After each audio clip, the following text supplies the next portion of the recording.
weekend.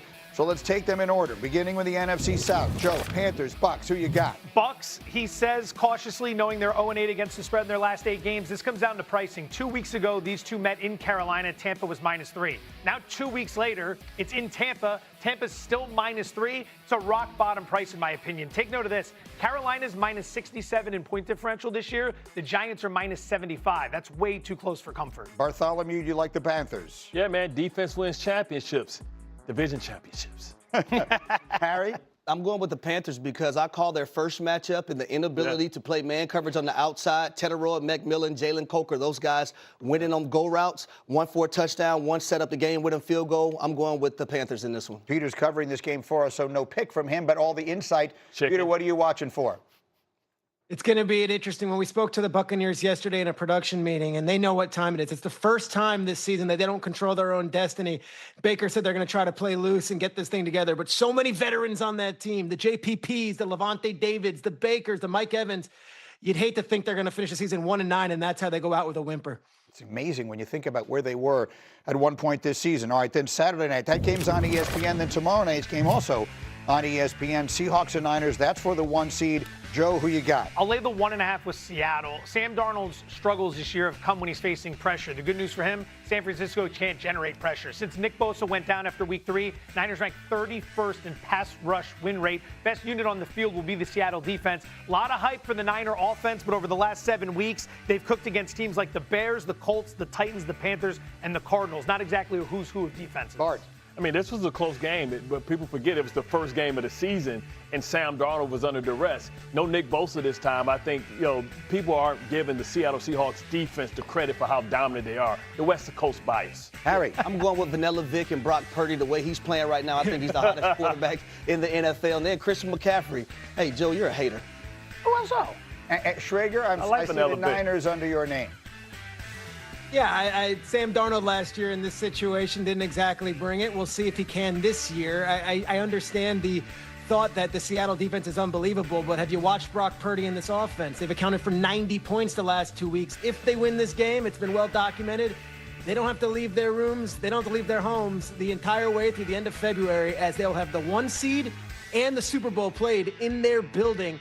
I kind of like the Niners in this one. Feels like this one also could be for the coach of the year for Kyle Shanahan if they get the number 1 seed with everything that they have missed. Okay, Joe, Steelers, Ravens finishes the season on Sunday night. Who you got? Tough one here. I have a better bet on the total. We'll get to that in a minute. For the side, I'd look to the Ravens, despite the fact that this is a classic Mike Tomlin spot. He's been a dog in his career against the Ravens 20 times, 14-4-2 against the spread in those spots. Now, this is broken down since 2020, where he's had just as much success. So you generally don't want to fade Tomlin here, but given how the offense looked last week against Cleveland without DK Metcalf, I'd be looking to the Ravens. We talked about this game big picture a little bit earlier and all the things that are on the line. Will it be Aaron Rodgers' last game? Lamar Jackson's future feels like it's suddenly at least a little bit murky. And you got Harbaugh and you got Tomlin. At the end of the day, let's talk about the game itself. Bart, you've got the Ravens, which is obviously not a surprise. Why do you think they win? Well, I just think the physicality of Baltimore. I just try and figure out, where does Aaron Rodgers get the offense from, right? No Washington, no Metcalf. And, that mistake, that error he made may come back and cost a lot of people their jobs. You're talking about DK Metcalf. Yeah, absolutely. The 2-game suspension. Well, how about you, Harry? I'm going with the Baltimore Ravens. I think it's going to be a heavy Derrick Henry game. This is a guy that you can rely on, you can lean on, you can put the entire offense on his shoulders. He's shown the only running back I've known to lead a team to an AFC Championship game appearance back in 2019, I believe. But whenever you have a running back that can pimp slap anybody on defense, yeah, I'm taking that guy all day. Ball security, job security, though. Peter, you're going the other way. I am. I've known Aaron Rodgers 20 years. I think he lives for moments like this, especially when he looks at those graphics of 3 people picking against him. The game's in Pittsburgh. A couple of weeks ago, they played Baltimore in Baltimore. They smacked them in the mouth to start the game, and they never looked back. I look at this. I think that Aaron Rodgers says, hey, let's put all our chips at the table. Let's go find a way. Let's win. And guess what? If they do win, next week they're home again and in a wide-open AFC with basically Josh Allen and C.J. Stroud and Drake May and Bo Nix and not Lamar and not Mahomes and not Burrow. Well, then we have a whole new lease on life. I like the Steelers in this one. Aaron Rodgers, one last fight. Let's go. You look skeptical, Fortenbaugh. They scored 6 points against Cleveland last week, and before anyone says, well, Cleveland's got a great defense, December 7th, they gave up 30-plus to Tennessee at home in a loss. Peter makes good points. I mean, Tomlin as a dog in this spot has come through. I just don't know where they're going to get the offense from. That's the question. To me, the DK Metcalf factor is just overwhelming because, Peter, as you're talking about that game they played in Baltimore a few weeks ago, he had a huge game. They had him. And that absence, I think, is, again, from a receiver's perspective, I mean, that absence is enormous. Yeah, 100%. And then also Darnell Washington, he's a large part of their offense. So run game. Literally and figuratively, yes.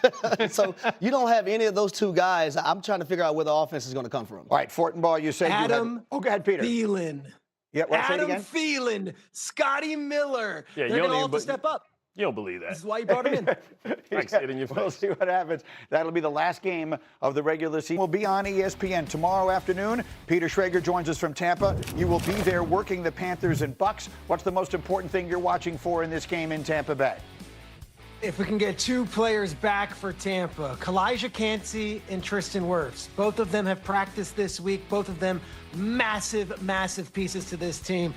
One of them dominates the offensive line. One of them dominates the defensive line. It's all or nothing for Tampa. And even with that, they need help from the Saints to get in the playoffs. But talking to the Buccaneers folks yesterday, Kancey and Wirfs, 2 veteran leaders, 2 guys who they need in the trenches. All right, we'll see all that in the pregame. Harry, the Seahawks and 49ers are the late game on ESPN tomorrow night. That one is straight up for the 1 seed. What are you watching for? It's going to be quarterback Sam Darnold. Can you be the best quarterback on the field in this matchup going up against Brock Purdy? But also, can you complete your New Year's resolution this year because you didn't do it last year? Same situation, right? You have an opportunity to get the number 1 seed in the NFC and also win your division. Can you be the best player, not just quarterback, on the field this Sunday versus a depleted defense of the San Francisco 49ers? And then Sunday night, we will have the Steelers and Ravens to finish the season. And for one team, it will quite literally be the finish of their season. Bart, what are you watching for in this game? As it should be, Green. All the marbles on the line. Lamar Jackson playing as a wounded warrior. Will he be willing to use his legs? Because Tyler Huntley last week was willing to use his legs and compliment Derrick Henry. Will he be willing to take the price with the tender ribs right there, especially the floating one, which Harry knows all about? It's a painful thing, but warriors fight through pain. Well, speaking of Lamar Jackson, he was asked about his future in Baltimore yesterday and if he plans to play on Sunday, and so much of the discussion that has swirled around him. This is what he said. Fans do ask, like, does Lamar want to be here? Is he where he wants to be? What? Absolutely, man. Absolutely. I don't even know where that come from.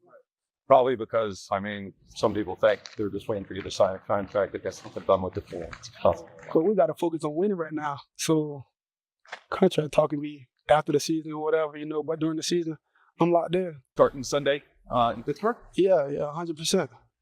Yeah, I'm going to be out there. Okay, so look, before we get to the game, let's just do that. Bart, you were shaking your head. Why? Yeah, because questions like this is always going to come up with Lamar Jackson because he represents himself, right? Because, listen, feelings get hurt in contract negotiations. Things that can be said to your agent that he filters out that he never says to you.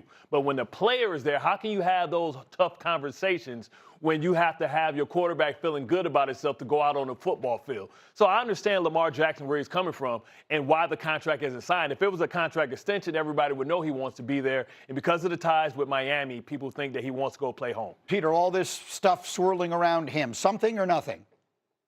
Well, there was a major piece in the Baltimore Sun last week by Mike Preston, who is a very respected columnist, in which there were a lot of little breadcrumbs of people in the organization throwing some shade at Lamar Jackson, which leads to some questions. They win without him last week, and a couple of years ago, he didn't play in the final weeks of the season, and there were a lot of questions around that when his contract was looming. I love that he said, I'm playing 100%, and I love that he said he wants to be there. From everything I've gathered from the Ravens organization, they absolutely want Lamar Jackson to be the quarterback of their future. It would seem quite stunning if that were to be a divorce that we get. Now, the coaches are a whole separate conversation. I think there'll be a lot of talk about the futures for Mike Tomlin and or John Harbaugh after this game, but part of it will be determined by who wins. So, Harry, let's go on the field. What do you expect in the game on Sunday night in Pittsburgh? Well, for the Baltimore Ravens with Lamar Jackson, I think it's on the coaching staff. You look at Todd Monken. I understand that Lamar Jackson is your quarterback, but you got to remember, a guy by the name of Derrick Henry is on your roster who rushed for over 200-something yards last week and 4 touchdowns. This is the same Derrick Henry when Baltimore had the #1 seed a few years ago that came in and beat you by himself alone. So get the football to Derrick Henry. When I'm looking at the Pittsburgh